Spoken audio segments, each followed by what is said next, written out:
Hello everyone, जय हिंद प्यारे साथियों। आप सबका भरपूर स्वागत करता हूं आपके अपने यूट्यूब चैनल विकास उजाला मैथ्स पे।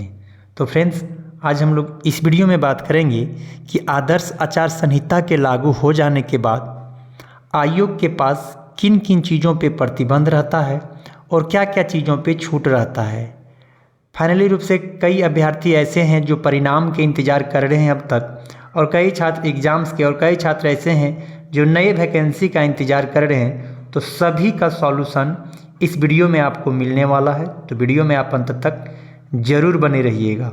तो आप यहाँ से देख सकते हैं ये प्रश्न है और इसका जो है आंसर उत्तर आपको यहाँ पर मिलेगा। तो यहाँ पर देखते हैं कि पहला किन चीज़ों पे प्रतिबंध रहता है और क्या चीज़ें पर छूट रहता है। तो यहाँ पर देख सकते हैं कि क्या आदर्श आचार संहिता लागू होने के पश्चात आयोग द्वारा किसी प्रतियोगिता परीक्षा हेतु नया विज्ञापन प्रकाशित किया जा सकता है अथवा नहीं। तो प्रश्न है कि आदर्श आचार संहिता के लागू हो जाने के बाद आयोग के पास किसी प्रतियोगिता परीक्षा हेतु नया विज्ञापन, आप इसको चीज़ को देख सकते हैं, नया विज्ञापन प्रकाशित किया जा सकता है अथवा नहीं किया जा सकता है। तो इसका आंसर मिला है कि नहीं किया जा सकता है। अगर नया विज्ञापन सरकार या आयोग लाना चाहती है, प्रकाशित करना चाहती है, तो पूर्णतः प्रतिबंध है आदर्श आचार संहिता। और आदर्श आचार संहिता कब तक लागू रहेगा? परिणाम आने तक। यानी परिणाम कब आने वाला है? तो 5 जून तक नया विज्ञापन नहीं आ सकता। फिर दूसरा पॉइंट से हम लोग देखते हैं कि दूसरा पॉइंट क्या है।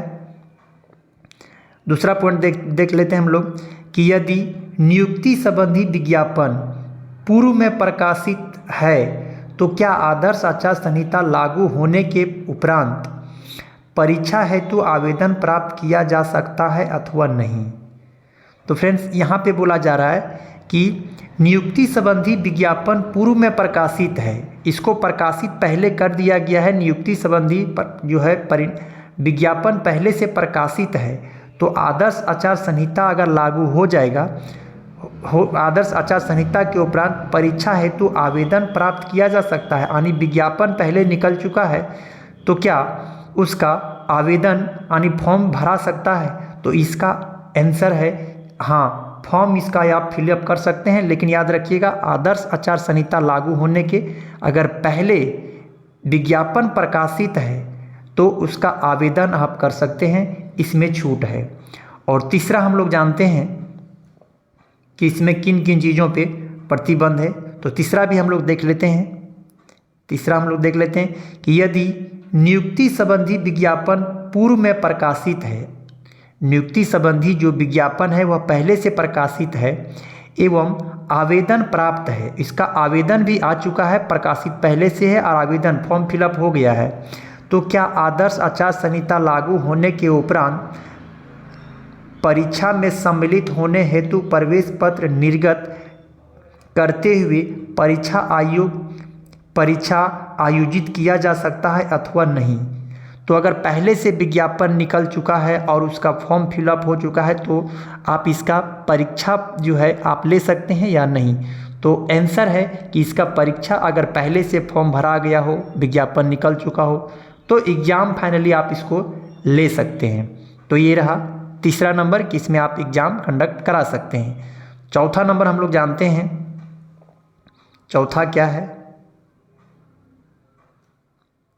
चौथा नंबर पॉइंट्स में है कि यदि आयोग द्वारा पूर्व में परीक्षा आयोजित की जा चुकी है, यानी एग्जाम्स हो गया है, तो क्या आदर्श आचार संहिता लागू होने के उपरांत सामान्यतः मेधा सूची आधार पर अल्प सूचीबद्ध अभ्यर्थियों के प्रमाण पत्रों का जांच कार्यक्रम आयोजित किया जा सकता है अथवा नहीं। इसका मतलब है कि यदि पहले से एग्ज़ाम हो चुका है और परिणाम भी जारी कर दिया गया है, तो क्या इसका डीवी हो सकता है या नहीं हो सकता है?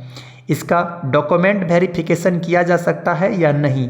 तो इसका आंसर है कि आप नहीं कर सकते हैं, ऐसा डॉक्यूमेंट वेरिफिकेशन आप नहीं कर सकते हैं। ये रहा फोर। और हम लोग 5th नंबर में हम लोग जानते हैं कि इसका 5वां नियम क्या है कि यदि आयोग द्वारा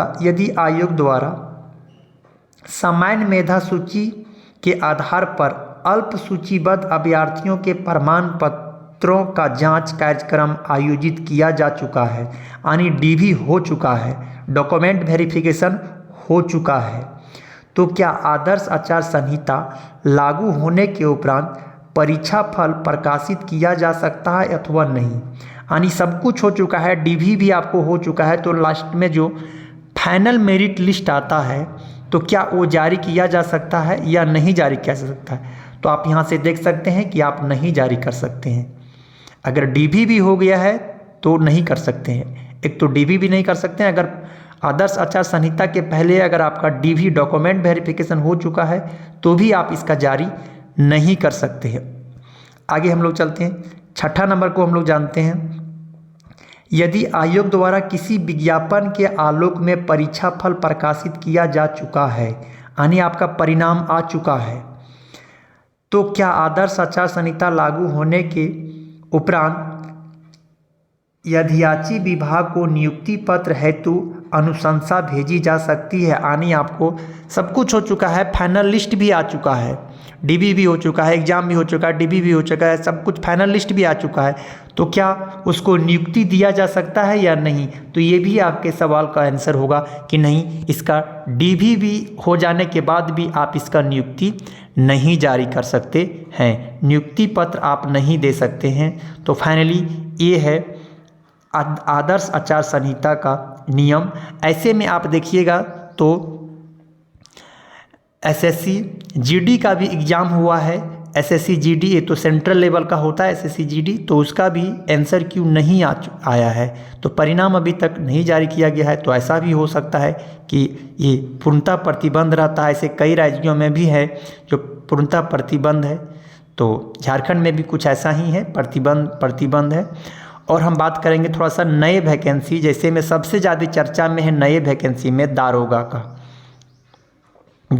का नए वैकेंसी में ज़्यादातर चर्चा है कि 1500 के आसपास दारोगा जो आने वाला है वो बहुत जल्द आने वाला है।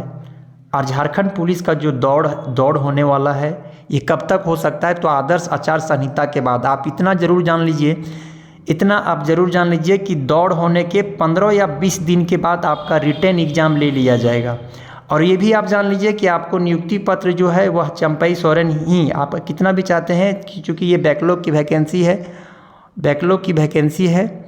और फाइनली अगर देखा जाए तो झारखंड में पुलिस की जो बहाली है वह कई वर्षों से नहीं हो चुका है, पर नहीं हुआ है। और फाइनली अगर देखा जाए तो यहाँ पर पुलिस की जो नंबर ऑफ पुलिस जो है इसकी मात्रा बहुत कम है, इसलिए सरकार ज़रूर चाह रही है कि जल्दी से जल्दी इसको पूरा कर लिया जाए। तो जैसे आदर्श आचार यानी 5 जून ख़त्म हो जाएगा, अब देखिएगा इन सभी प्रतियोगिता परीक्षाओं पर विशेष जोर दिया जाएगा और इसका फाइनली रूप से आप नियुक्ति पत्र जिसका आ चुका है, फॉर्म भरा चुका है, उसका ज़रूर एग्ज़ाम कंडक्ट हो जाएगा। और फाइनली नियुक्ति पत्र चंपई सोरेन ही देने वाला है, इन भ्रम में नहीं रहिए कि एग्ज़ाम्स नहीं होने वाला है। और दौड़ के तुरंत बाद आपको एग्ज़ाम्स कंडक्ट हो जाएगा। तो आज की वीडियो में बस इतना ही। वीडियो अगर अच्छा लगा हो तो फ्रेंड्स आप एक लाइक ज़रूर कीजिएगा और इसी तरीक़े से नया इन्फॉर्मेशन अगर कुछ आता है तो जानकारी के लिए आप चैनल को सब्सक्राइब ज़रूर कर लीजिएगा। Okay, thank you.